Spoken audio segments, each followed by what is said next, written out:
linggo doon, lisensya. Wala na. Kung sa tingin ninyo, Okay yan sabi. ikaw lang, tulungan natin. Tagalog. Paano pa kung halimbawa, tumatapos lang dito sa Maynila, hindi naman kami sabi. So, ang main purpose and objective natin pare-pareho, tulungan ang tao.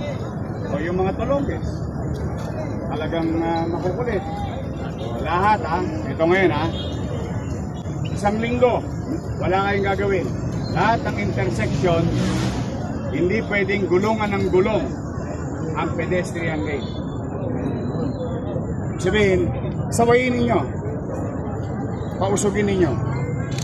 They must respect pedestrian lane. Bakit ko pinagagawa sa inyo yun? Ano?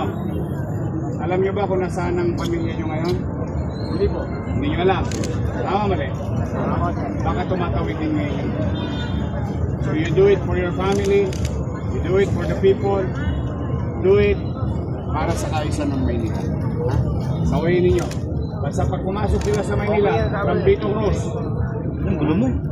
Arpapa, Arten, Banluna, Maceda, Cementerio, Espanya, Boulevard, Calentong, lahat pumasok sila sa Maynila. Kailangan nila i-respeto yung okay? I'll see you soon.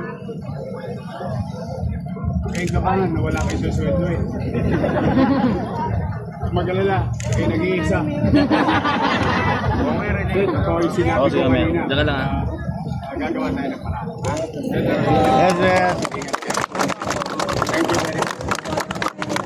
Thank you very much.